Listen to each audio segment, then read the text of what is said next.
876 jours après la victoire de Olivier Panis en 1996, après 24 ans d'attente, on a enfin un vainqueur français en Formule 1. On a arrosé ça bien sûr toute la soirée. Les pistonnés reviennent cette semaine pour célébrer la victoire d'un Français en Formule 1. Non, vous ne rêvez pas. Et cette émission, excusez-moi, elle en rêvait bien évidemment. Les pistonnés vont le faire évoquer l'homme qui a réussi à détrôner Olivier Panis, Monsieur Pierre Gasly. Les amis, comment ça va? La nuit a été très très courte pour préparer cette émission et pour fêter ce fabuleux sacre, à commencer par notre ami Pierrot des Piello. Ça t'a coûté 2 bouteilles de champagne cette histoire. Ouais, bu avec un pote à moi, puis ça a été compliqué le réveil du coup, mais regardez, on a une magnifique Summer Box à vous offrir de la part du Grand Prix de France. Le timing était juste parfait, donc écoutez, on va vous l'offrir puisque on vous remercie aussi pour votre fidélité. Exactement, on vous mettra un petit post bien évidemment à la suite de cette émission pour vous expliquer comment vous pourrez la gagner. Monsieur Brice Germain, pour fêter ça, il a fait des tours dans Paris sur un scooter avec le casque de Kimi Räikkönen. Comment ça va? Je suis mort. Je suis éclaté. Non, ça va super. J'y ai pas cru jusqu'au bout et au moment où je me suis dit c'est possible, ça a été possible. C'était incroyable. Et puis Hamza, le flegmatique qui selon la rumeur aurait versé quand même une petite larme à l'arrivée. On a du mal à y croire, mais est-ce que c'est vrai Hamza? Comment ça va? Est-ce que tu veux de la ventoline? Parce que je vois que t'as du mal en ce début. Ouais, moi aussi, j'ai beaucoup donné sur l'intro. L'homme qui voulait bien sûr descendre les Champs-Élysées après le Grand Prix d'Interlagos 2019, Alex Caldi, nous rejoindra un petit peu plus tard dans cette émission. Le sommaire d'une émission tout à fait spéciale aujourd'hui. Bien sûr que l'on va parler très largement de cet exploit de Pierre Gasly à travers le débrief d'un Grand Prix d'Italie qui aurait été bien sûr exceptionnel. Alex Caldi justement nous proposera un décryptage tout à fait particulier, un billet d'humeur consacré justement à une victoire qui a fait vibrer de nombreuses familles. Et puis le débat est cette question: pourquoi a-t-on attendu aussi longtemps le sacre d'un Français? Que faut-il attendre maintenant de cette génération? Enfin, on terminera avec un mini-quiz et surtout les pronostics pour le Grand Prix du Mugello la semaine prochaine. Le tour de chauffe, les amis. On va faire une pause avec le côté cocorico. On va retirer la belle petite moumoute parce qu'il est temps de parler malheureusement d'une des nouvelles les plus tristes qu'on ait eues ce week-end. C'est le retrait de la famille Williams, de l'écurie Williams. C'était le dernier Grand Prix de Frank et Claire Williams ce week-end du côté de l'Italie. Je voulais commencer cette émission par cela parce que ça a été l'un des moments très émouvants aussi de ce week-end italien. Ça fait très bizarre, étrange. Ça fait 43? Non, plus. 43 ans. Ouais. 43 ans. C'est beau, hein. 43 ans à tenir, à construire une écurie en partant de rien, puis à être 7 fois champion du monde des constructeurs. Pilote. 7 et 9. 7 pilotes et 9. Bravo, hein. C'est beau. Petite larmichette qui a quand même coulé au moment où Claire Williams sort la voiture de Latifi ou de George Russell du garage. Là, c'était beau. Latifi qui a failli d'ailleurs lui aller donner un petit point à Claire Williams avant la fin de cette saison. Ça aurait été beau. Ça aurait été la belle histoire. Ça aurait été beau, mais bon, effectivement, sur un circuit de vitesse, alors que la Williams est la plus lente. Il peut exister plus lent que Ferrari, c'est possible. C'était un peu compliqué. Mais bon, elles ont fait honneur à leur famille créatrice, ces Williams. Maintenant, on espère juste retrouver Williams aux avant-postes. On verra s'il y aura les moyens, les moyens financiers pour permettre de retrouver Williams et la grandeur de Williams. Exactement, on aura des réponses là-dessus dans les semaines qui viennent. Les amis, ce Grand Prix d'Italie 2020, j'allais dire 2019, a été complètement fou et ça tombe bien, un Français l'a emporté à la fin et on débriefe tout de suite cet exploit incroyable.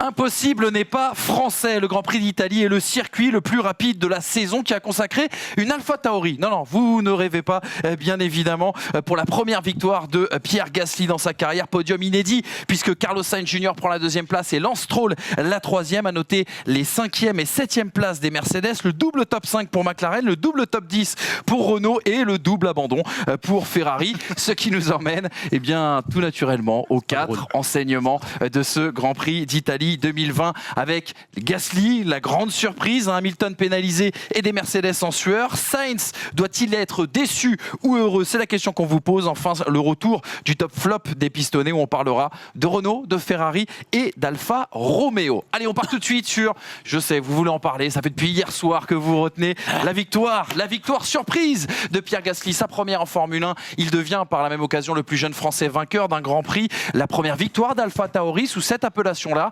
Gasly, le magnifique, D'ailleurs, un titre qui nous a été largement pompé par toute la concurrence. Un super restart, notamment après la deuxième safety car et justement après le drapeau rouge. Une défense héroïque sur Sainz Junior. Et puis Gasly, surtout l'opportuniste, l'arrêt du 19e tour qui anticipe la safety car. Et puis la pénalité de Hamilton qui l'aura bien aidé. Les amis, je veux qu'on parle de Pierre Gasly. Avant de parler de Pierre Gasly plus largement, on en parlera dans le débat. Parlez-moi de sa course à Pierre Gasly. La course, elle est parfaite. Et le call de Pierre Hamelin, faut le dire, il est parfait. Parce qu'au moment où justement il y a le drapeau jaune, ils prennent le risque de rentrer, de mettre des pneus hard pour aller au bout si jamais il y a une petite safety car ou quoi que ce soit, et de se dire que derrière, peut-être que d'autres pilotes pourront pas rentrer. Et en fait, ils jouent sur le fait d'avoir, entre guillemets, de tenter un arrêt gratuit par rapport à tout le monde. Finalement, c'est un peu ce qui se passe, mais surtout derrière, vu qu'il y a le drapeau rouge, notamment provoqué par Charles Leclerc, là on repart et du coup tout le monde peut changer les pneus. On met les médiums, très très bonne stratégie. Je sais que tu vas parler des pneus tout à l'heure, t'inquiète pas, je t'attends dessus. Mais très très bonne stratégie et le call de Pierre Hamelin est juste magnifique. Good job Pierre. Vas-y. D'autant. Ah oui. Non, parce que j'ai envie de contrebalancer, mais non, vas-y. D'autant que ça arrive régulièrement que dans ce genre de situation, la FIA prenne un peu de temps à se décider sur si oui ou non on met une safety car.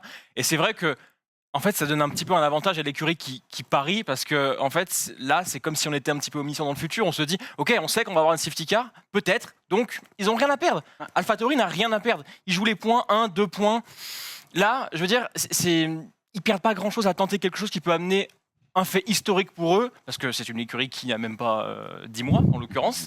Et puis, c'est un phénix, Pierre. C'est incroyable ce qui s'est passé. Donc, oui, non, c'est fantastique. Mais Hamza, mais sur l'arrêt, en fait, si jamais Pierre Hamelin et tous les grosses têtes d'AlphaTauri ont anticipé la fermeture de la pit lane, c'est du génie. C'est du génie parce que je suis pas sûr. Parce que personnellement, je suis pas sûr finalement que s'arrêter avec une safety car qui arrive juste derrière, ce soit le meilleur call. Et on l'a entendu, la déception de Gasly au moment où il apprend la safety car, c'était peut-être pas le meilleur call puisque finalement tu vas perdre du temps par rapport à un arrêt sous virtual safety car, c'est sûr. Et selon où tu es en piste, où tu es situé en piste, selon la safety car. Et effectivement, la voiture de Magnussen finalement, elle était positionnée à une zone où ce n'était pas forcément dangereux.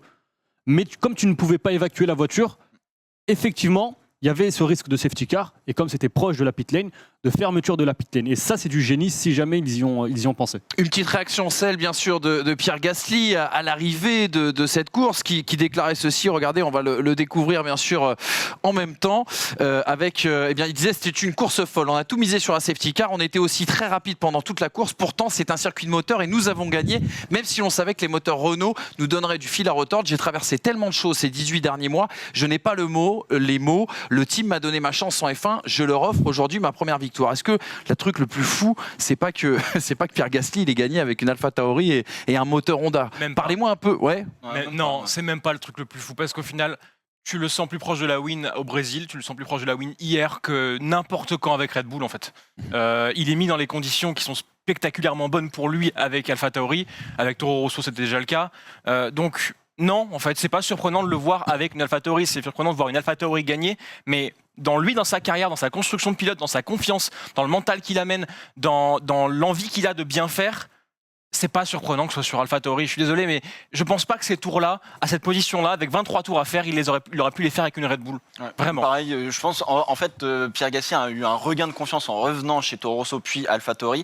Mais derrière la course, en fait, on peut pas lui reprocher de dire il a gagné sur un malentendu, comme ça peut être le cas par exemple avec Olivier Panis en 96 à Monaco. Là, il a quand même tenu 23 tours avec une McLaren qui lui revenait dessus, fallait gérer les pneus, fallait gérer quand même pas mal de choses. Et il est allé chercher cette victoire. Il est parti P10, il a fait le bon call avec son ingé pour mettre les pneus au moment de l'arrêt au stand et de la safety car. Bon bah bravo, c'est une course qu'il est allé chercher presque au mental finalement quelque part, et c'est là où tu vois tout le pédigré finalement de Pierre Gasly. Et on va reparler du mental de Pierre Gasly. Tu disais la belle histoire. Il y a tellement de belles histoires finalement. Tu as le moteur Honda qui a galéré pendant des années, aujourd'hui qui gagne. Tu as AlphaTauri qui mine de rien bosse super bien depuis des années avec un budget largement restreint par rapport à sa grande sœur Red Bull, et qui performe mine de rien et qui là va s'offrir une victoire. Encore une fois à Monza après Sébastien Vettel avec Toro Rosso. Et puis Pierre Gasly, on en a déjà parlé, l'histoire, les 18 derniers mois, le limogeage, mine de rien, de Red Bull, et ce que ça a donné derrière, le retour en confiance. Enfin, on a déjà fait pas mal d'émissions dessus, mais finalement, ouais, c'est la belle histoire de la F1, c'est le sport, finalement, l'incertitude du sport. Et c'est juste beau. Juste une dernière lancement et réaction à vous faire. Quelle était la victoire la plus improbable entre celle d'Olivier Panis en 96 à Monaco et celle de Pierre Gasly hier?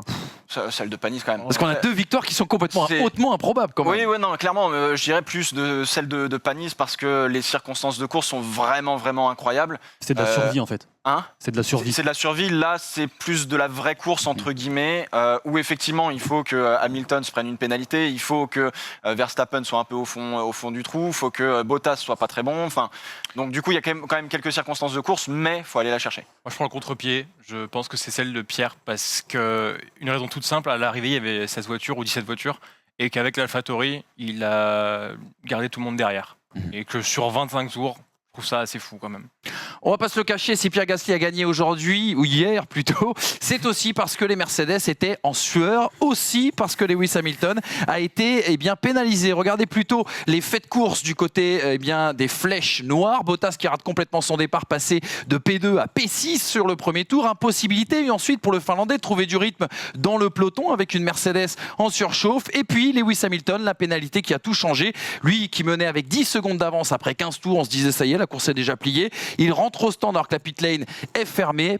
Résultat, pénalité stop and go de 10 secondes, la pire pénalité qui puisse exister en temps pendant une course. 2 safety cars, un drapeau rouge. Il réussit tout de même à remonter à la 7e place, s'offrant du même coup le meilleur tour. Regardez un petit peu ce que disait Lewis Hamilton à la sortie de cette course. Tout d'abord, bravo à Pierre. C'est un énorme résultat pour lui, être lâché par la meilleure équipe du groupe Red Bull et finir par le battre avec la petite. Je suis vraiment très heureux pour lui parce que ce qu'il a vécu était injuste. Moi, ce n'était pas ma course aujourd'hui. Je prends la responsabilité de ne pas avoir vu le panneau qui interdisait d'aller au stand. Lewis Hamilton qui encense donc Pierre Gasly après avoir mis un mémorable tir à Albon en début de week-end. Parlez-moi un petit peu de cette pénalité. Hamilton.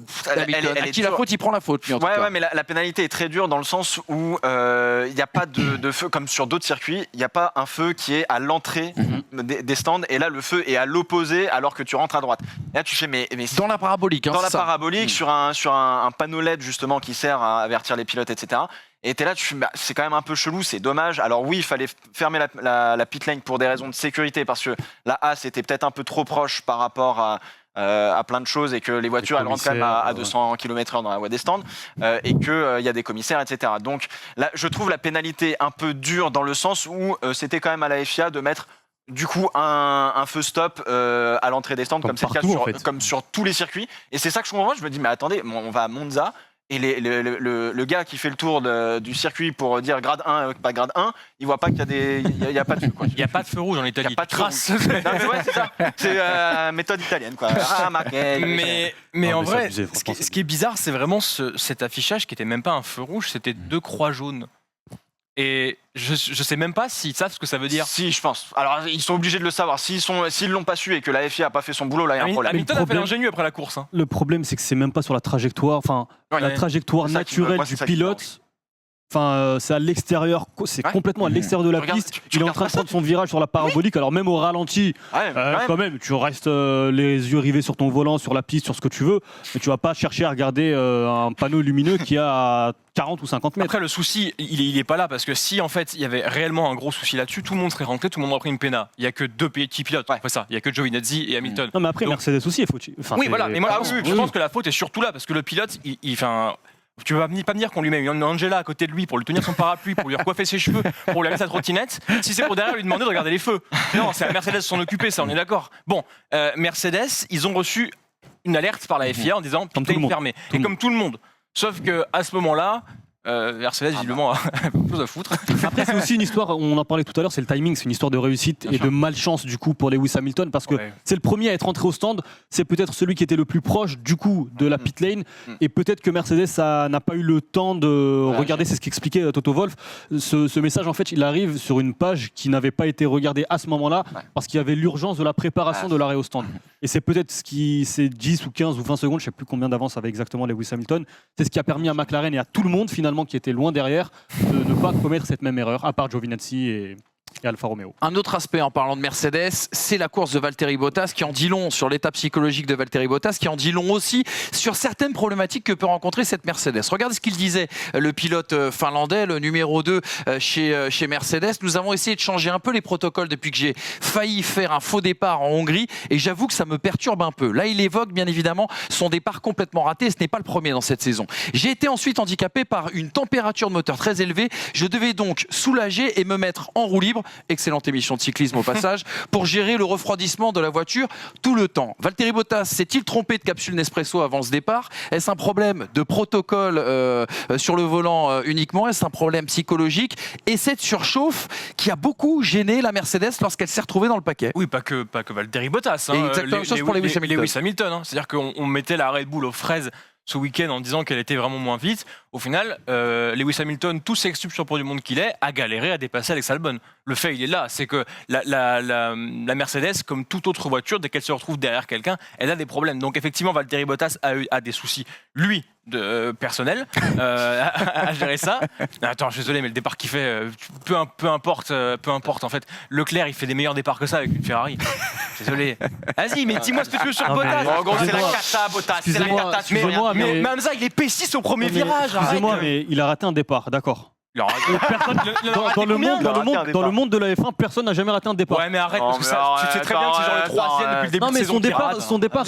son départ, il est catastrophique. On est tous d'accord sur ce Sa point-là. course, c'est vrai qu'elle est belle après. Mais désolé, des pilotes, Lewis Hamilton aussi grand champion, Michael Schumacher, ils ont tous raté un départ. Enfin, Mais pas un, on parle pas un là. Là, en l'occurrence, on parle de Monza. Ah, allez, ça y Et est. le départ de Monza, à Monza, il est catastrophique. Après, sur la course, depuis des semaines et des semaines, je vous entends tailler Valtteri Bottas, certainement à juste titre, parce que Regarde les points. effectivement, il y a cette frustration quand tu as Ouais, il regarde, il a l'air heureux. Mais mine de rien, et c'est aussi cette course nous a montré que finalement, c'est aussi la Mercedes qui a du mal à être dans le peloton. On l'a vu avec Lewis Hamilton. Alors, Hamilton, il revient dans les points, il dépasse des Haas, il dépasse des Williams. Tout le respect que j'ai. Valtteri Bottas, il est derrière des McLaren, il est derrière des Alfa Romeo. Des En l'occurrence, il a passé. Oui, bah encore heureux. Attends, il avait des pneus à l'agonie. C'est ce que je te dis, c'est que en soi, C'est une Mercedes, quand elle est derrière une voiture entre guillemets loin en termes de performance, ça passe. Là, en l'occurrence, Valtteri Bottas, il s'est retrouvé derrière des McLaren, il a galéré. Il s'est retrouvé derrière des Renault, il a galéré. Comme Lewis Hamilton. Je vais te poser une question. Est-ce que tu penses pas qu'à la place de Valtteri Bottas, si Lewis Hamilton était P6 au moment du restart, il aurait pas allé gagner la course? Peut-être, on ne le saura jamais. Ouais, Ça, c'est de la ouais, science-fiction. Il m'en fout. Il y en a un qui claque le meilleur tour en course, il y en a un qui fait une montée de 10 pilotes, et il y en a un qui Excusez-moi, bouge pas. le meilleur tour de Lewis Hamilton, il arrive quand il est seul en piste et qu'il a 30 secondes ou 20 secondes à pas sûr, rattraper sur Alex Albon. Si. Messieurs, ce n'est pas un débat Mercedes, Non, mais bien il évidemment, me mais il y saoule avait avec beaucoup de son choses à Bottas. dire du côté, bien sûr, de l'écurie allemande. Troisième enseignement, un Carlos Sainz Junior, mi-figue, mi-raisin. Doit-il être déçu? Doit-il être heureux du meilleur résultat en carrière, en Formule 1? Regardez plutôt avec ce tableau. Je le disais, son meilleur résultat en carrière, deuxième podium de sa carrière, meilleur qualif en carrière avec cette P3, meilleur résultat de McLaren depuis Australie 2014, une superbe affaire comptable pour McLaren et je vous attends là-dessus, mais à côté de ça, une grosse déception parce qu'il avait un très gros rythme sur le premier tiers de la course. Il a été victime de la première safety car puisqu'il est passé de la P2 à la P6, la remontada après le drapeau rouge pour retrouver sa deuxième place, mais c'est trop tard, il échoue à 4 dixièmes de Gasly au final et on se dit que s'il y avait eu 1 ou 2 tours de plus, peut-être que c'est l'Espagnol qui se serait bien sûr imposé. Regardez ce qu'il déclarait, Carlos Sainz, à la sortie de cette course et de ce Grand Prix d'Italie 2020. Il félicitait forcément Charles Leclerc, mais il disait c'est incroyable d'être déçu d'une deuxième place. Gasly, tu veux dire.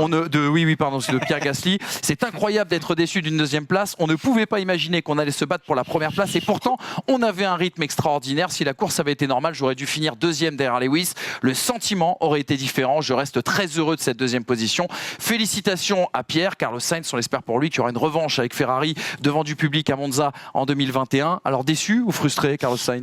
Moi déçu, je pense. Déçu pour Carlos Sainz quelque part parce qu'il n'a jamais été aussi proche à la régulière d'aller chercher une victoire. et que effectivement elle lui tendait les bras, c'est lui qui était en position d'attaque, c'est lui qui pouvait aller chercher Pierre Gasly. Comme tu as dit, s'il y avait un tour de plus, non on s'en fout, il y a 53 tours, c'est 53 Ça, c'est le côté français. Je suis Les désolé. Espagnols doivent pas dire la même chose ce matin, tu vois. bien sûr, mais à un moment donné, on fait Verstappen, une course. Bah oui, Le bien but sûr. du jeu, c'est Fangio qui faisait ça. Si la voiture elle fait un tour de plus, elle est pétée. Donc Fangio il est arrivé sur le dernier tour, il Bon, finit si t'as sa cité course. Fangio dans ces cas-là, Ça on peut cassait, donc rien il n'y dire. a pas de problème. Mais donc il y a 53 tours, faut aller chercher sur 53 tours, pas 54. Oui, si, ouais, mais non. Donc, mais quand même déçu pour Sainz. C'est horrible de se dire qu'il fait son deuxième podium, s'il fait son meilleur résultat en carrière, qu'il fait une très très belle course et que derrière faut être déçu pour lui parce qu'effectivement il aurait pu aller chercher cette victoire. Il pince pas au cœur, mais bon. Il fait un super week-end en fait. C'est ça. Ouais. Je disais il y a quelques émissions que Carlos Sainz me décevait un petit peu par rapport à Lando Norris. Tiens, c'est Là vrai. finalement, oui, non, mais je l'assume et je le redis, il n'y a pas de problème. Mais N'oublie là pas que finalement, c'est un chat noir quand même, parce qu'il a chopé un maximum de de problèmes malchance, stabilité. etc. Évidemment. Là, on se retrouve avec un Carlos Sainz complet qui fait un week-end complet, qui performe, qui fait une P3 avec une excellente McLaren et qui démarre devant Max Verstappen quand même. Ouais. Et sur l'ensemble de la course, je trouve qu'il y a une domination de Carlos Sainz. Il n'a jamais véritablement été mis en danger, me semble-t-il. Sur l'ensemble de la course, il a un excellent rythme. Alors effectivement, Lewis Hamilton, bon, c'est Lewis Hamilton quand il est devant. Mais si tu vires, entre guillemets, Lewis Hamilton, Carlos Sainz, à ce moment-là, c'est le pilote le plus rapide sur la première partie de la course. Oui. Et derrière, Et la deuxième. on l'a senti, il en parlait à la radio, quand il double Raikkonen, il ne voulait pas rester trop de temps derrière Raikkonen pour rattraper Pierre Gasly. Finalement, c'est ce qui lui coûte peut-être la victoire. Je suis pas d'accord avec le fait d'être déçu. Moi, je trouve que c'est justement très très prometteur pour lui parce que parce qu'hier il y a eu 2 courses. Hein. Enfin voilà, il y a eu 2 courses et les 2 courses, il est deuxième. Que ce soit Lewis Hamilton ou Pierre Gasly, il est deuxième. Et je pense qu'on avait tous un peu mal au cœur au moment du drapeau rouge quand on a vu Carlos Sainz être, je crois, P7 ou un truc comme ça, et se dire. Ah purée, encore une occasion gâchée pour McLaren, alors qu'ils sont 2 et 3 à la régulière et qu'ils sont 2 et 3 ou 2 et 4, je sais plus. Bref, on s'est dit, c'est bien et tout, c'est super. Et qui revoilà au moment d'attaquer Pierre Gasly à la fin, le taureau Carlos Sainz qui était là, qui était présent et qui avait vraiment les crocs. Et finalement, quand je vois ça, moi je suis pas déçu pour Sainz. Peut-être parce que je suis français, mais mettons ça de côté. Je pense que ça doit être ça. Non, mais je suis pas déçu pour Sainz en me disant, purée, j'ai tellement l'impression que c'est que partie remise. Genre, Oui, bien sûr. Contrairement à Pierre Gasly, on se dit que l'AlphaTauri, c'est vraiment quand il peut, quoi. C'est ce qui me chagrine le plus pour Carlos Sainz, c'est que Partie on sait remise pas- pour très très tard. voilà, c'est ça. On ne sait pas s'il aura l'opportunité d'ici la fin de la saison de rejouer une win. La saison prochaine, chez Ferrari, il va pas jouer de win. On va pas se le mentir. Allez, quoi. Donc, il faudra attendre 2022. On verra s'il peut éventuellement réitérer cet exploit en fin de saison. J'ai rien d'autre à dire, votre honneur. Parle-nous de la défense de Pierre Gasly alors sur la remontada de Sainz. Écarte-toi Le coup du dragon de Simon Pagenaud Très belle. Alors, moi, j'avais un peu peur, j'ai pas arrêté de gueuler, de dire zigzag pas trop, tu vas te prendre une pénalité, une réprimande, c'est la merde.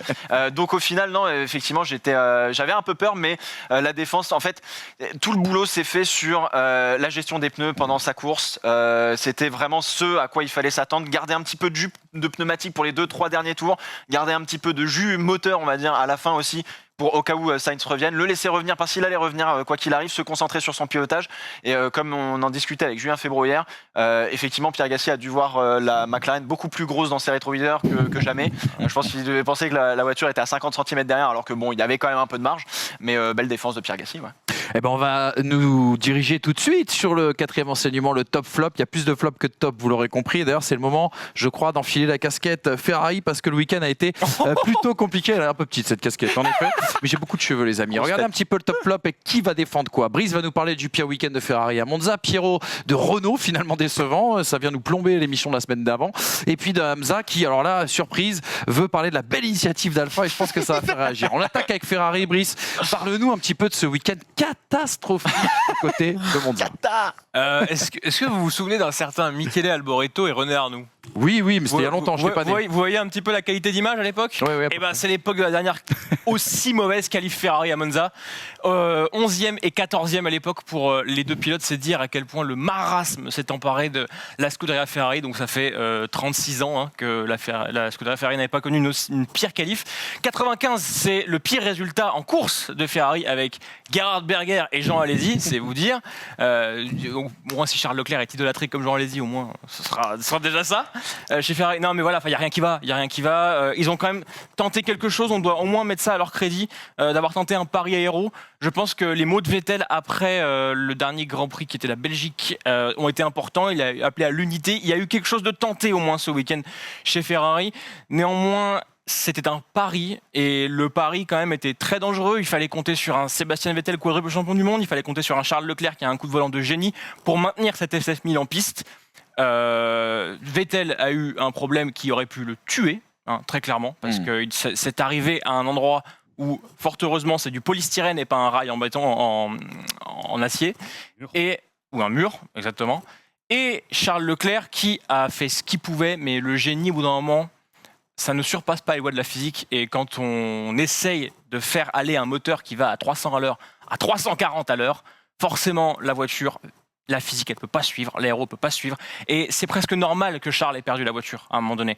Parce que l'ESMO, 10 fois, 20 fois, 30 fois, la parabolique, 10 fois, 20 fois, 30 fois, au bout d'un moment, la voiture, elle ne tient plus, les pneus sont morts. Enfin, là, en l'occurrence, il n'était pas mort, mais je veux dire, c'est normal qu'il la perde parce qu'elle ne tenait pas la route, cette voiture. Et du coup, effectivement, le pari était beau, mais le pari est raté. Exactement, et la Gazzetta que nous a amené Alex Caldi ce matin titrait « L'Italie a gagné » avec Alpha Tauri sur une partie de la page, et sur l'autre partie de la page, on voyait justement la sortie de piste de Charles Leclerc. Il y a marqué « L'Italie a aussi perdu ». Parlons de Renault. Monsieur Renault est avec nous. Il a mis son plus beau costume, bien sûr. Parlons de Renault. Une autre déception sur ce Grand Prix de Monza, Pierrot. Déception parce qu'on les attendait beaucoup plus forts, finalement, Renault. C'est ça qui est un petit peu dommage. Parce qu'après la Belgique, on s'était dit, ça y est, Monza, c'est le moment de mettre un max de points. Là, il y a quand même sur le podium, il n'y a ni une Red Bull, ni une Mercedes. Il y a quand même 3 équipes qui jouent justement le top 3 des constructeurs. Occasion de manquer. Ocon l'a dit à la radio. Pour Ricardo, ça a été aussi un petit peu la même chose en disant c'est vrai que là il y a le podium qui pouvait nous tendre un peu les bras et c'est un petit peu dommage qu'on n'ait pas réussi à tirer le maximum finalement de la voiture et de la situation de course. Vraiment dommage parce que encore une fois, c'est des occasions loupées et c'est ça qui fait le plus mal parce qu'on sait qu'ils ont le rythme justement pour se retrouver sur ce podium-là et ça fait mal au cœur. Donc ils sont dans la bonne direction. Maintenant, voilà, encore une fois, comme un petit peu finalement Racing Point, il faut réussir à tout mettre bout à bout sur un week-end entier. Et ça, c'est ce qu'il y a de plus dur une fois que la voiture marche, c'est de mettre tout bout à bout avec l'être humain, on va dire. Renault qui s'appellera Alpine dès la saison prochaine. Bien évidemment, c'était l'autre info de ce week-end. Alors, on va passer un coup de cœur. J'ai pas de casquette Alfa Romeo. Oui, on n'en a pas. qui a fait énormément réagir au moment où on évoquait et on préparait cette émission. Ton coup de cœur pour la stratégie d'Alfa Romeo après le drapeau rouge. Ce que disait Romain Grosjean, je crois que c'était à Silverstone, si je ne dis pas de bêtises. Quand tu as une monoplace qui est largement inférieure en termes de performance que les équipes qui sont devant toi, il faut tenter des paris. On a tous autour de la table encensé le pari à l'époque de Haas, je crois que c'était à Silverstone, je ne suis pas sûr, qui avait fonctionné. On ne peut pas aujourd'hui être hypocrite et dire Alfa Romeo, ils ont fait un choix absolument incompréhensible. Non, ils ont tenté, ça a marché sur 10 tours et sur 10 tours à la régulière. Kimi Raikkonen, parce que Giovinazzi a eu sa pénalité, Kimi Raikkonen s'est battu et s'est retrouvé aux avant-postes pour la première fois depuis son départ de Ferrari. Moi, personnellement, je ne m'attendais plus à le revoir devant, plus jamais. Prix, tu sais, d'accord. Et finalement, il s'est retrouvé devant. On l'a vu un peu plus motivé. Il a réussi à tenir un peu moins d'une dizaine de tours Carlos Sainz. Moi, je trouve que ce choix stratégique de mettre des softs, ça a permis à Alfa Romeo de se retrouver devant sur un certain nombre de tours et qu'un choix similaire, en l'occurrence des softs ou des hards, on aurait vu une Alfa Romeo se faire doubler assez rapidement. Moi, j'ai envie de saluer cette prise d'initiative de la part d'Alfa Romeo et mine de rien, ces petits tours de Kimi Raikkonen devant Carlos Sainz, c'est aussi ce qui permet à Pierre Gasly de remporter cette course parce qu'on voit qu'au final ça joue à rien et que ces petits tours ils ont peut-être permis à Gasly de s'imposer. Vous commentez bien sûr, vous apportez vos appréciations sur tout ça. On est un petit peu à la bourre, je voulais donner la parole à Pierrot, mais on est quand même déjà à la bourre, 31 minutes d'émission les amis. Il faut qu'on avance, on avance avec le classement notamment du championnat pilote avec Lewis Hamilton plus que jamais en tête, 47 points d'avance sur Bottas, 54 sur Verstappen. On notera surtout le retour de Pierre Gasly qui est désormais à 5 points d'Alex Albon. Pierre Gasly, on va en parler dans le décryptage, on va en parler bien sûr dans le débat. On a vécu un moment historique ce dimanche et on va justement essayer de l'immortaliser tout de suite avec monsieur Alex Caldi qui va nous rejoindre en plateau.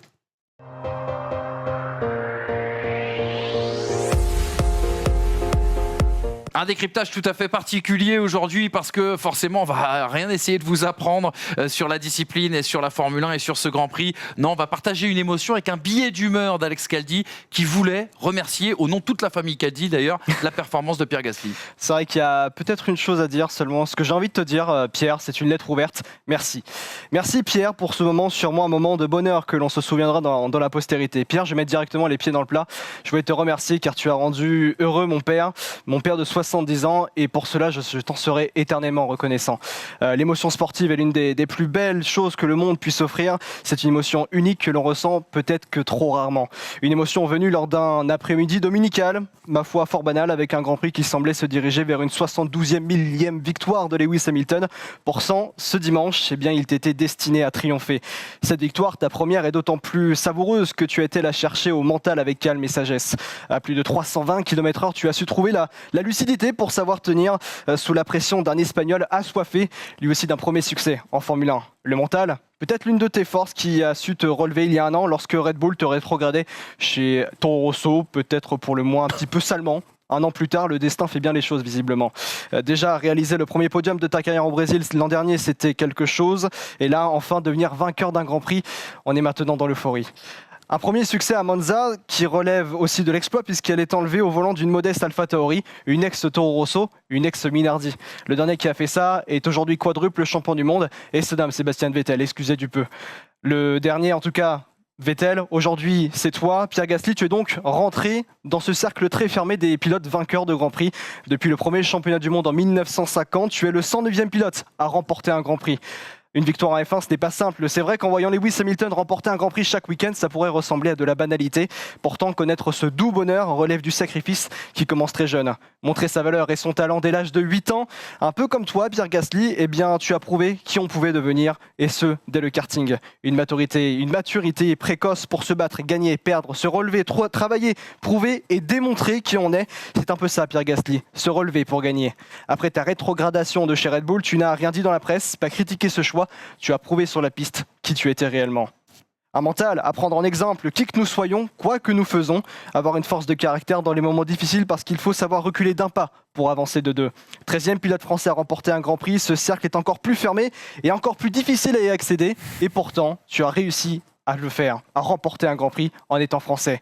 Rendez-vous compte, dernière victoire tricolore en 1996 avec Olivier Panis sur une Ligier. C'était il y a 24 ans, 3 mois et 18 jours, un moment béni par Manu, un moment où Pierrot n'avait que 20 ans. Chirac entamait son premier mandat. Independence Day avec Will Smith venait de sortir au cinéma. Et moi, comme beaucoup, je n'étais même pas né. Ce dimanche à Monza relevait du bonheur et de la joie très certainement liée à l'attente du monde du sport auto français, que ce soit de ceux qui y travaillent dedans, comme tout simplement les passionnés. Ce dimanche à Monza, ça relevait du bonheur. Plus que le monde du sport auto français, c'est un pays qui n'attendait que ça. Sur la dernière boucle du Grand Prix d'Italie, nous étions tous debout, les larmes de joie en train de monter et surtout tout le monde criait, te poussait. Toute l'émotion était là prête à bondir dès que tu allais passer la ligne. Pour une histoire si belle, il faut un compteur excellent, le « Allez Pierre », il faut tenir le « Écarte-toi », ne le laisse pas t'aspirer, le « Accélère, ne le lâche pas ». De Julien Febvre était tout bonnement parfait. Les commentaires de Julien Febvre ont été d'une justesse comme de coutume. La performance sportive rencontrait l'émotion du commentaire et cela a rendu ce moment encore plus beau, encore plus magnifique. L'émotion, le moteur du sport, le moteur de la vie, c'est ce qui a rassemblé tout le monde derrière la télé pour te pousser. Des familles de passionnés et réunis dans le dernier tour à se tenir, à vivre ensemble, à attendre ce moment de grâce pour enfin s'enlacer et exulter. Des larmes de joie, des câlins entre un père de 70 ans et un fils de 22 ans. Le dimanche 6 septembre est une date qui restera gravée dans les mémoires de chacun. Chaque personne racontera où il était, avec qui il était, le jour où un Français a remporté un Grand Prix, le premier depuis 24 ans. Ce moment était une source de bonheur, Pierre, pour tout le monde, que ce soit chacun d'entre nous sur ce plateau, sur le plateau des pistonnés, pour ceux qui regardent cette vidéo, et pour un père de famille de 70 ans, dont l'enfant de 22 ans aimerait simplement te dire une chose, Pierre, merci.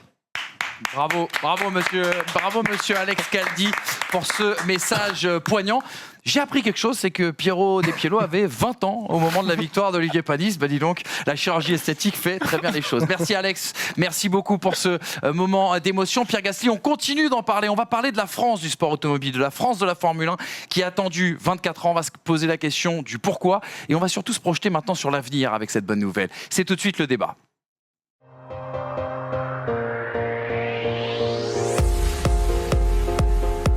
24 ans que la France attendait ça, la victoire d'un Français en championnat du monde de Formule 1. Olivier Panis l'avait fait en 1996. Pierre Gasly l'a donc fait hier pour le Grand Prix d'Italie de 2020.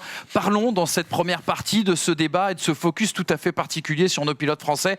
Parlons de l'instinct, l'art de la résilience selon Pierre Gasly, puisque c'est beaucoup revenu dans le débrief de tout à l'heure, cette victoire au mental. Un espoir précoce avec une famille de foot karting, la grand-mère, le grand-père, le papa, les frères. À 14 ans, il arrive en F4 France, qui ressemblait à l'époque à un record de précocité.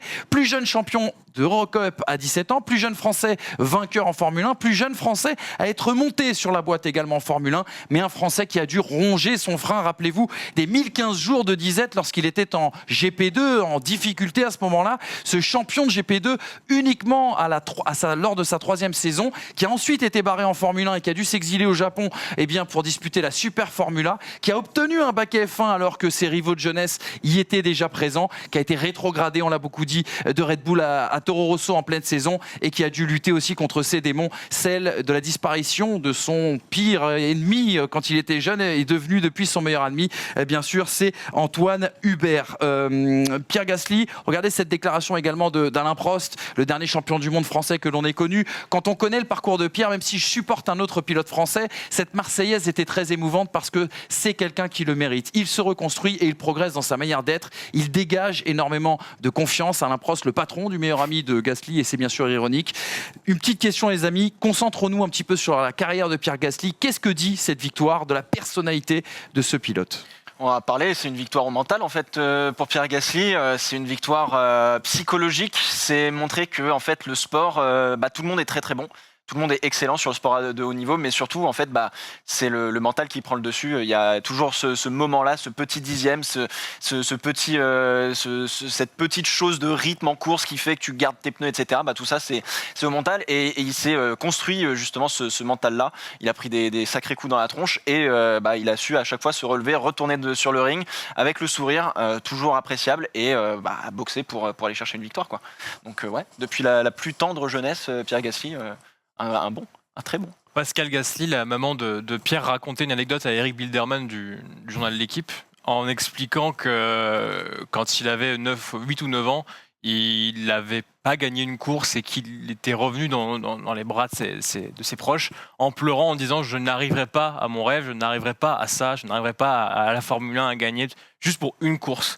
Et quand on se rend compte finalement que c'était un tout petit caillou dans une énorme mare d'embûches qui allait se présenter devant la carrière de Pierre Gasly, parce que Pierre Gasly s'est confronté au pire de tout le système Red Bull. C'est-à-dire qu'il a eu l'opportunité d'aller toucher le rêve, mais GP2, non, il y a trop de pilotes dans la filière Red Bull. Allez, dégage, pars, Super Formula. Il y en a un qui sert plus à rien, allez, on te ramène. T'es ramené chez Red Bull ? Non, allez, c'est bon, t'es trop mauvais, on te ramène chez Toro Rosso. Il a subi le pire du mental qu'on t'impose chez Red Bull. Et il est là. Il est là, et quand tu te rends compte que ce petit truc, quand il avait 8-9 ans, cette petite merdouille qui lui est arrivée dans sa vie était dramatique à l'époque. Comment ce garçon s'est construit pour se relever de tout ce qui s'est passé derrière, de la perte d'un proche, de la perte d'Antoine Hubert. C'est quand même bizarre, mais ça l'a rendu presque plus fort, j'ai envie de dire, Pierre. Parce qu'à chaque fois, il a quelque chose d'au-dessus de lui, il a quelque chose de spirituel. Il a presque ce que Lewis Hamilton a, ce côté mystique, depuis en fait la disparition d'Antoine Hubert. Je dis pas que c'est une bonne chose, bien évidemment, mais ça lui a donné de la force, il a quelqu'un pour qui se battre. Et en ça, bravo. Justement, sur ce début de carrière, il a connu tellement de hauts maintenant et de bas que finalement il a connu tellement de choses que j'ai envie de me dire que c'est le début de la construction. Peut-être on lui souhaite d'un futur grand champion, parce qu'il a connu le pire, il a connu le meilleur. Qu'est-ce qui peut lui arriver aujourd'hui ? Qu'est-ce qui peut lui arriver concrètement ? Plus rien, on a l'impression que plus rien ne pourra le toucher à l'avenir, et c'est ce qui pourra éventuellement lui permettre de se dépatouiller de moments difficiles le jour où on lui souhaite. Il sera au sein d'un top team et qu'il aura peut-être des difficultés ou pas. J'ai envie de dire que cette construction actuelle du mental va lui permettre plus tard de performer assez régulièrement. Et c'est le plus important en F1 et en sport de haut niveau, c'est la régularité. C'est ça, mais il y a aussi une chose qui dénote, et chez certains pilotes, ça se voit tout de suite. C'est le cas de Charles Leclerc, par exemple, c'est le cas de Lewis Hamilton. Quand il roule avec le cœur. Il roule pas... il roule forcément avec la tête, mais il roule surtout avec leur trip, il roule avec leur cœur, et il roule pour une raison, de la passion, de beaucoup de choses, et qui fait que c'est des êtres humains avant tout, et c'est des êtres humains avec un grand cœur. Et quand tu les vois justement rouler, tu sais que ils donnent ce petit 110% de plus qu'il faut pour aller chercher des résultats hors normes. Donc il y a aussi ça qu'il faut prendre en compte. Et je reviens sur la disparition d'Antoine Hubert. Perdre un proche, c'est terrible. C'est aussi Antoine Hubert qui est aussi un modèle pour Yuki Tsunoda, et qui disait c'est Antoine Hubert qui m'a appris à jamais rien lâcher, et ça se voit avec Pierre Gasly, ça se voit avec beaucoup de pilotes qui ont côtoyé Antoine Hubert, qui lui lâchait absolument rien. Alors justement, tu parlais tout à l'heure du superbe papier d'Eric Bilderman dans l'équipe, et de plusieurs citations de Pascal Gasly, la maman bien sûr de Pierre Gasly. Regardez celle qu'on vous a sélectionnée aujourd'hui, qui est une autre bien sûr que celle que Brice nous a lue, avec cette citation qui évoque le psyché de Pierre Gasly, notamment enfant. Pierre est le dernier d'une fratrie de 5 enfants, il n'a jamais rien eu facilement. Tout petit, il a appris à se battre pour se faire une place parmi les grands. Il les challengeait partout. Si je rétro-pédale et qu'on revient un an auparavant, même avant peut-être ce Grand Prix de Spa 2019, est-ce que vous auriez cru un jour voir un Pierre Gasly aussi fort mentalement ? Non. Est-ce que c'est pas une surprise un petit peu ? Le talent, non. Non, pas le talent, je parle du mental. Le talent, non. Le mental, moi, franchement, oui, je suis surpris. Enfin, pas surpris par rapport à ce qu'il fait dernièrement, mais si tu me dis, il y a un an, au moment où il est au Castellet, qui sort, au moment des essais hivernaux où il sort, au moment où il y a toute cette pression sur lui, qu'on lui parle mal, qu'on lui pique des ailerons, non, j'y crois pas du tout. Et même hier, au moment où il y a Sainz qui revient, je me dis, est-ce que ces démons de jouer quelque chose de grand vont pas revenir ? Et il a pas fait une erreur, mais pas une, quoi. Il y a pas une roue mal placée. Donc, ouais, je me suis dit, c'est pas le même. Il a grandi, ouais. Je sais pas pour le mental, j'avoue que j'ai jamais douté de son talent, j'ai jamais vraiment douté de lui quoi qu'il arrive. Quand il était chez Red Bull, chez Toro Rosso, qui s'est fait rétrograder, que j'arrêtais pas de gueuler sur tous les toits que non, c'est pas une merde et compagnie. T'as pas seulement gueulé, Non, j'ai t'as pas pas gueulé que ça. Désolé pour les gros mots les enfants, mais effectivement, moi j'ai jamais douté de lui. En revanche, c'est vrai que quand t'arrives, tu te fais rétrograder pendant l'été de Red Bull à Toro Rosso, que t'arrives à Spa, que tu perds ton meilleur pote. C'est vrai que mentalement, c'est bon, ça va être tendu, ça va être chaud. Et j'avoue que le voir vainqueur aujourd'hui, un an après, je pense que pas grand monde aurait pu dire que ça serait passé quoi. Le truc, c'est qu'en F1, quand tu es en F1, forcément, tu as du talent. Tous les pilotes aujourd'hui, ou quasiment tous les pilotes, ils ont le talent pour gagner un Grand Prix de F1. Maintenant, effectivement, mentalement, s'il y a un an, rappelons-nous quand même qu'il y a un an, Gasly, il est malmené chez Red Bull. Il a ce body language et ce comportement qui laisse penser qu'il est hagard, en fait. Il subit la situation et on a même l'impression moi, c'est l'impression que j'avais, qu'il n'était même plus heureux de piloter en Formule 1 parce qu'il prenait plus de plaisir. C'est ce qui dégageait de ses yeux, c'est ce qui dégageait de ses paroles. Et aujourd'hui, on se rend compte qu'un an plus tard, il fait un podium extraordinaire chez Toro Rosso et qui remporte un Grand Prix. Très honnêtement, moi, il y a un an, tu m'aurais dit ça. Non. Personne n'aurait Ouais, misé non, bien mais sûr sa vraiment, paye oui, sur ce genre de choses. On va revenir sur cet événement historique. 24 ans de disette, on le disait, pour le sport automobile français, en tout cas en Formule 1, 24 ans d'attente. Et regardez ce tableau qui va résumer justement 24 ans qui ont parsemé, on va dire, nos vies de fans de Formule 1, nos vies de Français derrière notre écran, avec les heures les plus sombres du sport automobile français. Le Grand Prix de France absent pendant 10 ans, l'échec de Prost Grand Prix, des Français absents ou pas dans les bons baquets, les décès aussi de deux grands espoirs, Jules Bianchi d'un côté, Antoine Hubert de l'autre, un manque de soutien peut-être, pas de pilote français chez Renault sous l'ère Briatore, la F1 qui n'était plus bankable aussi auprès de l'État français, et ça on en a parlé dans une émission spéciale Grand Prix de France l'année dernière, la fin du soutien aussi de nombreuses industries, je pense à la CEITA, avec bien sûr toute l'industrie des cigarettiers, Pernod Ricard aussi également qui était très impliqué, et Elf également, et puis cette réputation de loser que se sont créés les Français sur leur propre territoire. Il y a eu l'idée reçue, Jean Alési, qui a été bien entretenu notamment par les Guignols de l'info il y a quelques années, une communication parfois mauvaise, c'est ce qu'on a reproché à Sébastien Bourdet, c'est ce qu'on a reproché aussi à Romain Grosjean, et puis un pouvoir marketing faible chez nos pilotes, parce que comme vous allez le voir un petit peu plus tard, la Formule 1, ce n'est pas que du talent bien évidemment, il faut représenter quelque chose, on est aussi au service de marque. Regardez ce qu'a dit l'ancien vainqueur, l'ancien dernier vainqueur français en Formule 1, Olivier Panis, qui se réjouissait de cette victoire de Pierre Gasly. Franchement, j'avais hâte que cette histoire prenne fin. J'ai cru que Romain, en parlant de Romain Grosjean, pourrait y mettre un terme malgré toutes ses qualités. Il n'a pas eu la réussite dont on a parfois besoin. Je suis content que ce soit Pierre, c'est un beau pied de nez à Red Bull et c'est un bon gamin qui a fait un truc incroyable. Vous le voyez, Olivier Panis, puisque les Formule X l'ont toujours cité sans vraiment l'avoir vu piloter. Les amis, 24 ans de disette, pourquoi la France a dû attendre aussi longtemps pour voir un Français gagner en Il y a Formule 1? des sports qui ont été plus bankable que la procession du dimanche après-midi sur TF1. Comme quoi, faire revenir peut-être la Formule 1 sur une chaîne grand public avec des publicités toutes les 5 minutes, etc., c'est peut-être pas la bonne idée. En fait, il faut effectivement une qualité une qualité éditoriale, il faut une grande équipe pour pouvoir traiter un sport qui est 1000 fois hyper complexe, j'allais dire 1000 fois plus complexe le foot, non, bon, peut-être pas, en vrai, je m'avance un peu trop. Plus difficile à comprendre. Difficile. Il y a beaucoup de choses à comprendre sur la Formule 1 et c'est extrêmement compliqué. Et sur TF1 le dimanche, quand tu as une grille qui fait 1 heure et que tu as que ça et que tu as un automoto qui passe le dimanche matin avec un encart de 5 minutes sur TF1, pour comprendre tout le sport, c'est complexe. Il y a Canal qui est là depuis 7 ans, qui fait un boulot monstrueux où tu as vraiment des super insights, etc. Donc, voilà, je pense qu'il y a une certaine histoire finalement que on a délaissé la Formule 1 parce que on compare ça à Walker Texas Ranger le dimanche quand il n'y a pas la F1 et c'est là où tu te dis ah ouais mais ouais en fait c'est aussi roupillant que ça et ça a été le cas pendant des années. C'est redevenu un peu le cas, on va pas se le cacher sur certains Grands Prix. Mais il y a eu une disette parce que je pense effectivement qu'on s'est désintéressé de la Formule 1, qu'il y avait l'équipe de France qui était championne du monde en 98, on a eu la Coupe du Monde 2006, enfin, on a eu plein d'autres événements dans le sport avec les JO, etc. Plein de sports en plus, le basket, le hand. On a gagné plein de sports, etc. Et donc du coup, la Formule 1, il y a aussi eu ce moment où on était moins intéressé, ça coûtait aussi beaucoup d'argent.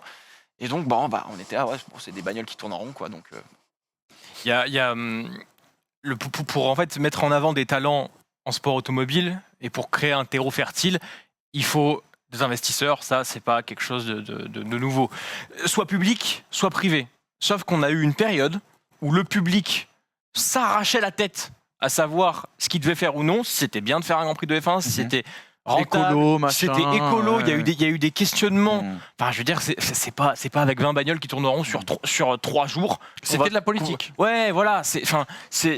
Il y a eu tout un tas de discussions stériles qui ont mené au fait que les politiques publiques ne favorisaient pas ça. Et de l'autre côté, on n'est pas vraiment un pays d'investisseurs privés. Ah, pardon. Qu'est-ce qu'il y a? Non, mais calme-toi. On n'est pas une Laisse nation finir de une Formule phrase. 1 ou Moi, de une sport tisane. auto. Moi, une tisane, ça va se passer. Pas une tisane. J'ai dit. Ouais, putain. Excuse-nous, Jacques-Henri Hérault. Il a eu chaud. C'était Ouais, plus c'est serein. vrai. Non, mais du coup, il y a très peu d'investisseurs privés qui mettent mais des millions et des millions et des millions sur la carrière d'un gamin. T'as pas de Carlos Slim en France. Faut appeler Bernard. Oui, mais il l'a fait ou pas? Ah non. Est-ce qu'il l'a fait, Bernard Arnault? Est-ce que des fortunes comme ça sont allées tout mettre sur la carrière d'un pilote pour le mettre dans les meilleures conditions pour qu'au final, un Pierre Gasly, par exemple, au moment où il est en F2, derrière, ce soit Mercedes qui aille le chercher? Il y a une On différence. n'a pas eu ça. C'est qu'un Carlos Slim, ça permet aussi de faire rayonner, entre guillemets, le Mexique. Peut-être Oui. que la France n'a pas ce besoin ou que les grosses poches françaises n'ont pas ce besoin et n'ont pas ce façonnement intellectuel de se dire que j'ai pas besoin de financer la carrière d'un jeune pilote pour que la France brille de mille feux, ce qui n'est peut-être pas le cas du Mexique et d'autres pays dans le monde. Est-ce que quelque part les Français ne sont pas aussi devenus un petit peu plus bankable? Regardez ce qu'expliquait Pierre Gasly justement dans cette citation qui date, qui est pas d'hier, mais qui date d'un petit peu plus longtemps. Pierre Gasly qui évoquait: peu de gens connaissent ma force de caractère, par où je suis passé. Je n'avais pas de volant pendant que d'autres qui n'avaient pas mes titres roulaient en F1. La F1 ce n'est pas du foot et quand tu gagnes, excusez-moi. La F1 ce n'est pas du foot où quand tu gagnes tu montes. Cette frustration m'a aussi rendu plus fort. C'est aussi dans cet aspect-là qu'on a vu certains Français échouer vis-à-vis de cette barrière, celle du marketing et celle de ne pas comprendre le système F1. C'est peut-être là où il a réussi, Pierre Gasly, aujourd'hui. Oui, il a réussi à très bien s'en sortir. Encore une fois, la F1 est un sport très très international, très restreint. On n'est pas des millions dans le paddock. Il y a 4000 personnes dans le paddock, plus on va dire 15-20 000 personnes en tout qui travaillent pour la Formule 1 avec les usines et compagnie, si c'est pas plus. Donc c'est un monde très restreint et pour être bankable, comme tu as dit, c'est pas facile. il y avait effectivement ce fait que, alors que les lumières clignotent, il y avait cet aspect justement de d'aller chercher ce que les internationaux, les autres finalement les autres pilotes internationaux ont. Et c'est compliqué pour un Français parce qu'on a une nation qui mine de rien se fait un peu, on nous prend un peu pour des idiots ou voilà, pour des mecs qui pètent un peu plus haut que leur cul, ce qui est parfois vrai à l'international. Et Pierre Gasly est quelqu'un de très très apprécié dans le paddock et faut venir et essayer de montrer que la France c'est pas juste des mecs qui vont chercher une baguette avec un béret quoi. Donc faut montrer qu'on est un peu dans l'âge moderne. Et puis factuellement, enfin, ça va paraître simpliste et ça l'est, mais à part Romain Grosjean chez Lotus, on n'a pas eu un pilote français qui a eu la possibilité d'avoir la monoplace pour se battre aux avant-postes. Si Red Bull avait bien voulu faire l'effort de tenter quelque chose avec Jean-Éric Vergne, on aurait pu. Si Red Bull avait tenté quelque chose avec Sébastien Bourdet, on aurait pu. Et finalement, il n'y a que Red Bull qui, à cette époque-là, donnait l'opportunité à des jeunes pilotes réellement de s'installer dans le paddock. Sauf que Red Bull, comme on en avait déjà parlé, était interdit en France avant une certaine date. Qu'est-ce qu'ils vont s'embêter à aller prendre un pilote français sur un marché où ils ne pourront pas vendre de canettes? À partir de là, on comprend déjà pourquoi il n'y avait pas de filière jeune français, que ça arrivait très tard et que oui, aujourd'hui, on est la nation la plus représentée en F1 parce qu'aujourd'hui, on redevient bankable. Mais à une époque où il n'y avait pas de Grand Prix de France, où il n'y avait pas d'écurie française et où les lois interdisaient absolument tout aux entreprises pour la France, effectivement, on n'était pas bankable. Peu importe le talent du pilote, au final, on n'avait pas ni les investisseurs ni les marques qui étaient là pour se dire ok, cet investissement vaut le coup. Élargissons un petit peu le prisme de lecture et il nous reste 5 minutes tout pile d'émission. Regardons un petit peu et projetons-nous sur l'avenir. Maintenant que Pierre Gasly a gagné, qu'est-ce qu'on peut souhaiter à nos pilotes français? Regardez plutôt avec ce tableau.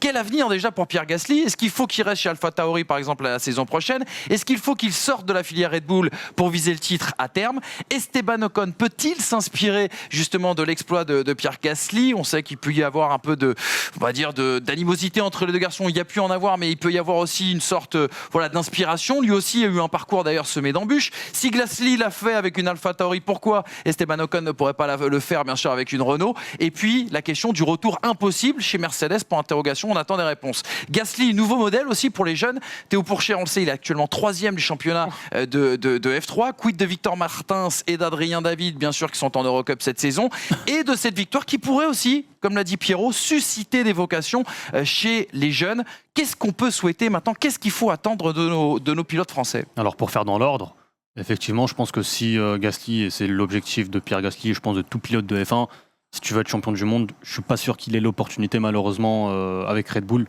parce qu'avec Verstappen concrètement qui vampirise l'intégralité des ressources finalement de Red Bull, oui, si Pierre Gasly, de toute façon 2021 c'est bloqué.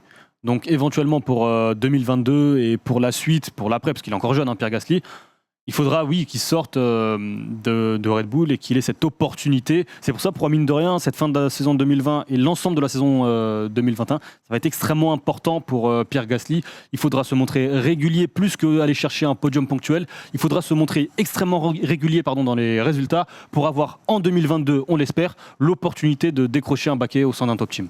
C'est surtout pas Red Bull qu'il faut viser. C'est la constance chez AlphaTauri.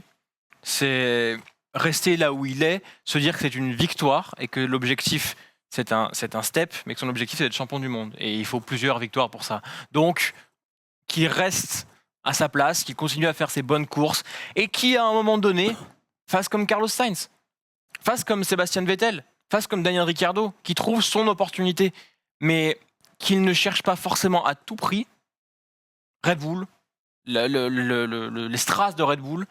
C'est impitoyable Red Bull. Et il en a déjà fait les frais. Et je pense sincèrement qu'une autre écurie saura le prendre comme il est, beaucoup plus sereinement, beaucoup plus avec l'affect dont il a besoin, et qu'il pourra s'épanouir aussi au haut niveau, et qu'il n'a pas forcément besoin d'être chez AlphaTauri pour s'épanouir. Bon, une petite réaction sur Ocon et le futur peut-être plus des jeunes pilotes, parce que tout a été dit sur Gasly. Il y a, comment dire, je pense qu'on va y arriver à un moment donné ou à un autre, que ce soit Ocon ou Gasly, il y a une hargne. On a Pourchaire, on a Adrien David, on a Victor Martins, on en a d'autres qui arrivent. En karting, on est une belle nation. On a la FFSA Academy avec la F4 France qui forme et à la fois des mécanos, des ingénieurs et aussi des pilotes. On a l'Estaca, oui c'est Ouais, ça, l'Estaca, ouais. d'où sort Fred Vasseur. Donc non, on regarde dans les formules de promotion F2, F3, il y a du français partout. Toutes les teams radio, c'est des Français qui parlent. Et là, tu fais ah ouais, c'est ouf. Donc non, moi, j'ai pas peur pour l'avenir. Je pense que ça va arriver. On va faire les choses bien. C'est une inspiration pour tout le monde. Et de toute façon, quand on parle soit à Théo Pourchère, soit à Adrien David, Esteban Ocon et Pierre Gasly, c'est leur rôle modèle, comme c'était le cas pour Antoine Hubert, comme c'était le cas avec Jules Bianchi. Donc je me fais pas de soucis. On aura un champion du monde français un jour qui détrônera enfin Alain Prost. Faut juste se créer l'opportunité, faut être patient. C'est le timing ça va en fait, arriver. c'est le timing qui dictera l'avenir. C'est ça. Il a la chance d'être au bon endroit au bon moment aussi, hein, d'avoir la bonne bien sûr. voiture. Faut provoquer C'est le ça. timing. Oui, voilà. Parce que, Thomas, est-ce que tu disais, mais si Esteban avait signé Ouais. à la place de Bottas, on en parlerait beaucoup plus quand même de ce titre possible. Et c'est peut-être pas terminé pour Esteban Ocon. Voilà les amis, un Français vient de gagner un Grand Prix de Formule 1. Ça faisait 24 ans qu'on attendait, alors on va pas jouer aujourd'hui. Voilà, on a assez joué hier, tout au long de la nuit. Donc on va profiter un petit peu de tout ça. On fait même sauter les pronostics. C'est pas grave. On est bien sûr très heureux d'être Français aujourd'hui. Donc on remet la petite perruque pour passer cette journée. Merci à tous d'avoir été avec nous.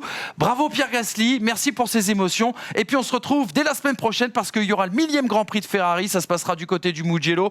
Et là, il y aura peut-être encore beaucoup de choses à dire. Bonne journée à tous et restez fidèles à First Team Sport. Et merci à nos copains de En Roue Libre qui nous ont permis d'avancer un petit peu cette émission. Merci Salut Polo. les amis. Ciao, ciao. Vive la Ciao. France. Wouh.